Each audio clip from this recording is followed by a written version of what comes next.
achterdochten zonder vertrouwen.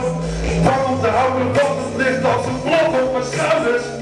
En waarom zou ik al vele voor mij maken de fout? En ik heb geen zin om weer aan te verrouwen. Ik ben met de tijd weer op mezelf gaan lijken. Maar nee, ook dit trek ik in twijfel. Ik ben de blinde en de geleider. Als je niet kan zwemmen, zingen en verdrinken totdat je iets vindt dat rijdt. En wat rijdt mij, hoe houd ik mijn hoofd over water? Want soms lijkt het net of ik de bodem al raken. Spookt in mijn hoofd de stemmen te komen en gaan. En sprong me op en neer alsof ik loop op de maan. Soms gaat het goed en soms wat minder. En voel ik een slokje drinken om het brok te slikken. En soms wil ik dat het klokje stopt met tikken.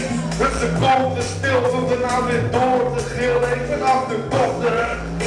Maar ik lachte de rol op mijn arm met een kort om te sparren met God, dus ik wacht op een lot. Ik zet mijn hart op de toren en dan heb ik de krachten niet voor. Heb ik mijn armen op, wacht voor de klas van mijn mond. Als ik had gestoken sprong, stond ik al lang aan de top. In de dagen hang ik al een fucking lang aan die stoel.